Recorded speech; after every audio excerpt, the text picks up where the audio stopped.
பாதுகாத்து வளர்ப்பது மிகவும் கடினமாக உள்ளது.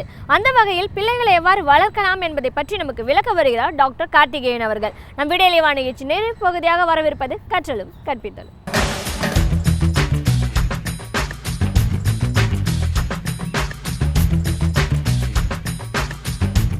வணக்கம்.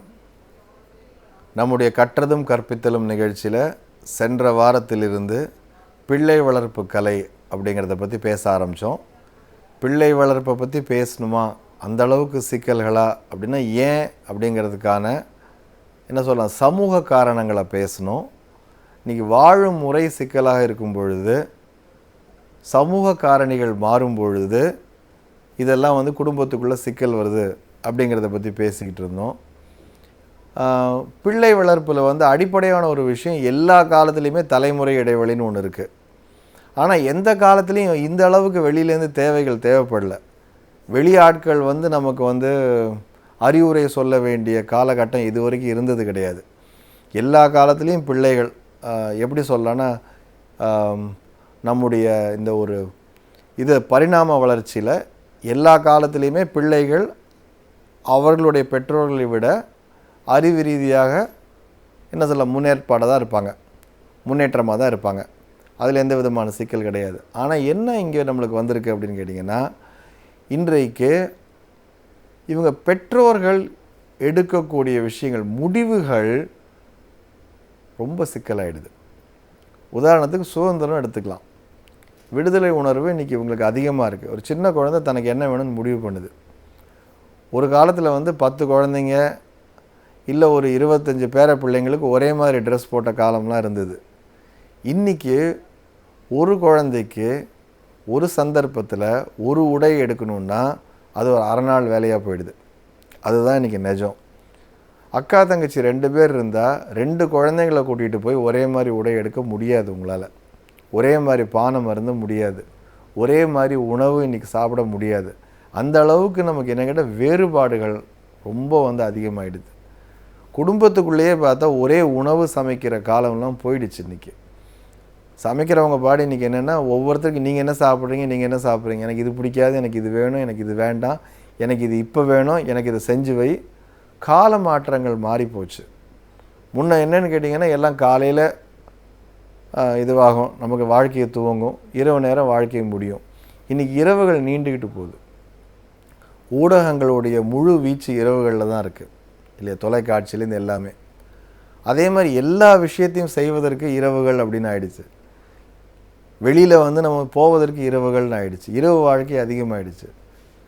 இப்போ இருக்கக்கூடிய இளம் பிராயத்தினர் என்ன பண்ணுறாங்கன்னா, இரவுகளை அதிகமாக பயன்படுத்துறதுனால அதிகாலையில் அவங்கள எந்திரிக்க முடியாது. அதிகாலை எழுந்து கொள்ள முடியலங்கிறப்போ இது அவங்களுடைய உணவு, அவங்க தூக்கம், அவங்க சிந்தனை, அவங்களுடைய மன அமைதி, அவர்கள் வேலை, செயல்பாடு, ஆரோக்கியம் எல்லாத்தையும் பாதிக்கப்படுது. நம்ம என்ன சொல்லுவோன்னு கேட்டால், இது ஒழுங்கு மாதிரி சில பெற்றோர்கள் கடமைக்கு பிடிச்சிக்கிட்டு காலையில் எழுந்திருக்கலன்னு பேசுகிறோம். ஆனால் அது மட்டும் நிஜம் கிடையாது. இந்த மாற்றத்தை விதைத்தவர்கள் நம்ம தான். 5 மணிக்கு அலுவலகத்துலேருந்து வெளியில் வரலாம் அப்படின்னு இருந்த இடத்துல, இந்த கலாச்சாரத்துலேருந்து மீறி அதிகப்படியாக இழுத்தது நம்மளுடைய தலைமுறை தான். பணங்காசு முக்கியம் உறவுகளை விட அப்படிங்கிறத முழுமையாக எடுத்துக்கொண்டது இந்த சமூகம், இந்த ஒரு தலைமுறை தான். அப்போ நம்ம செய்ததனுடைய வினைகளின் பலன்கள் தான் நம்முடைய குழந்தைகள் இல்லையா. தொழில் மயமாக்குதல் எப்போ ஏற்பட்டது? இப்போ இருக்கக்கூடிய பெற்றோர்களால் ஏற்பட்டது. நகரமயமாக்குதல் இப்போ இருக்கிற பெற்றோர் சமயத்தில் ஏற்பட்டது. இன்றைக்கு இருக்கக்கூடிய தலைவர்கள் இப்போ இருக்கிற பெற்றோர்களால். தொழில்நுட்பம் நம்மால் வந்தது. இப்போது இதனுடைய அத்தனை பலன்களும் அவர்களை போய் சேருது. நம்ம என்ன பண்ண, விதைக்கிறப்போ சந்தோஷமாக விதைச்சிட்டு விளையிறப்போ சரியில்லையே அப்படிங்கிறோம். நம்ம ஒரு வீடுகள், அந்த காலத்தில் வீடுன்னு பார்த்திங்கன்னா பெருசாக இருக்கும். என்ன முற்றம்னு சொல்லுவோம் இல்லையா, அப்படி தான் இருக்கும் இல்லையா. அப்படி இல்லாட்டி கூட நீங்கள் இதுலேயே நகர வீடுகளில் கூட பார்த்தீங்கன்னா ஒரு ஹால் மாதிரி ஒன்று பெருசாக இருக்கும். சின்ன சின்ன அறைகள் அதிகம் இருக்காது வீட்டில். எல்லாரும் தூங்குறதுக்குன்னு ஒரு இடம் இருக்கும், எல்லாரும் சேர்ந்து புழங்குவதற்குன்னு ஒரு இடம் இருக்கும்.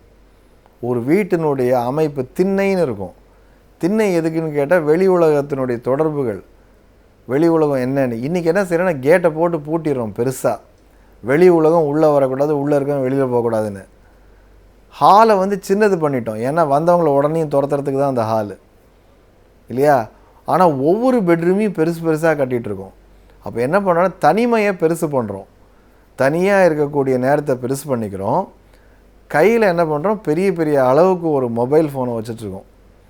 அப்போ நான் என்னுடைய செயல்பாடு, என்னுடைய தேவை, என்னுடைய வாழ்க்கைங்கிறத முழுமையாக்கிட்டோம்.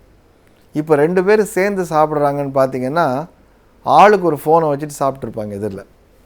இதுதான் இன்றைக்கி நீங்கள் 2 பேர் சேர்ந்து சாப்பிட்றதுங்கிறது. ஒரு டிவி பார்க்குறப்பே பார்த்தீங்கன்னா ஒருத்தர் டிவி பார்ப்பாங்க, ஒருத்தர் சைடில் ஃபோனை பார்த்துட்டு இருப்பாங்க. இப்படி தான் இன்றைக்கி. பேசலான்னு உட்காந்திங்கன்னா பேசின உடனே ஒருத்தருக்கு ஒரு ஃபோன் வரும், உடனே வந்து எழுந்து போவார். நான் ஃபோனை மட்டும் குத்த சொல்லுங்க, வாழ்க்கையின் ஒவ்வொரு அங்கத்திலையும் தனிப்பட்ட முறையில் தனியாக ஒரு வார்ட்ரோப் வேணும், தனியாக எனக்கு என்னோடய ஷூஸ் வைக்கிறதுக்கு இடம் வேணும், தனியாக எனக்கு புக்ஸ் வைக்கிறதுக்கு இடம் வேணும். ஒரு காலத்தில் வந்து 4 பிள்ளைகள் 6 பிள்ளைகள் இருந்தப்போ அண்ணனோட புத்தகம் தம்பிக்கு போகும், அக்காவோட சட்டை வந்து தங்கச்சிக்கு போகும், அம்மாவோட புடவை பொண்ணு எடுத்து கட்டுவா. அதையே வந்து பிரித்து வந்து என்னவா இருக்கும், பாவாடை தாவணியாக பிரியும். அப்போ குடும்பத்தில் ஒருத்தர் உபயோகித்ததை இன்னொருத்தர் உபயோகிக்கலாம். குடும்பத்துக்கெல்லாம் சேர்ந்து மொத்தம் ஒரு சோப்பு இருக்கும். ஆனால் இன்றைக்கி எல்லாமே ஒவ்வொருத்தருக்கும், எழுதாத காலத்தில் குழந்தைகளுக்கு 50 பேனா வச்சுருக்கு. நம்ம வாழ்க்கை பூரா வெறும் பேனாவை மட்டுமே பயன்படுத்துகிற ஒரு பேனாவை வச்சுட்டு 5 வருஷம் கொண்டு போயிருக்கோம். ஒரு பக்கம் பார்த்தா பொருளாதார நிலை மாறி இருக்கு. அதோட முக்கியமாக சமூக அளவில் எது இருக்குன்னா போட்டி நிறைந்திருக்கு. அன்றைக்கு பள்ளிக்கூடத்தில் கொண்டு போய் விடுறப்போ எது முக்கியமாக பட்டதுன்னு கேட்டிங்கன்னா ஆசிரியருடைய கவனம் முக்கியமாக பட்டுது. அதனால தான் பல பெற்றோர்கள் வந்து சொல்கிறப்ப கூட நீங்கள் என்ன வேணால் பண்ணுங்கள், பையன் நல்லானா போதும் அப்படின்னு சொல்லுவாங்க. அதை அவங்க வேறு விதமாக தவறாக பயன்படுத்ததும் உண்டு. ஆனால் இதை தான் சொல்லுவாங்க, அவங்களோட கவனம் முழுக்க என்னென்னா ஆசிரியர் மேல் உள்ள என்ன விசுவாசம், அதுதான் முக்கியம் இருந்தது பெற்றோர்களுக்கு. தனிப்பட்ட முறையில் தெரியும். இன்றைக்கு என்னன்னு கேட்டிங்கன்னா பள்ளிகள் என்று சொல்லக்கூடிய இது நிறுவனங்கள் மேல் தான் இவங்களுக்கு ஈர்ப்பு. ஆசிரியர்கள் முக்கியம் கிடையாது. இங்கே சேர்ந்து இவ்வளோ பணம் கட்டினா இந்த மாதிரி ரிசல்ட் வரும், முடித்தா இந்த வேலைக்கு போகலாம், இந்த சம்பளம் கிடைக்கும். அப்போ இதையும் கிட்டத்தட்ட ஒரு முதலீட்டு என்ன இது முடிவாக பார்க்கக்கூடிய சூழ்நிலையில் மனித உறவுகள் எல்லா இடத்துலையும் அடிபட்டு போகுது. மனித உறவுகள் வெளியில் அடிபட்டிருக்குன்னா உள்ளே அடிபட்டிருக்குன்னு அர்த்தம். அதனுடைய முதல் வெளிப்பாடு பிள்ளைகளுக்கும் அவர்களுடைய பெற்றோர்களுக்குமான கருத்து வேற்றுமை. கருத்து வேற்றுமை தவறுகள் கிடையாது, எல்லா காலத்துலேயும் உண்டு. கருத்து மோதல்களும் தன்னிச்சையாக, அதாவது அந்த குடும்பத்திற்கு எதிராக குழந்தைகள் செல்லக்கூடிய நிலைகளும் அதிகமாக வந்துவிட்ட காரணத்தினால் என்ன செய்கிறாங்கன்னா பெற்றோர்கள் அடுத்து என்ன செய்வது என்று தெரியாமல் திகைத்து நிற்கிறார்கள். அதிகப்படியாக சிகிச்சைக்கும் ஆலோசனைக்கும் என்னிடம் யார் வர்றாங்கன்னு கேட்டிங்கன்னா பெற்றோர்கள் தான்.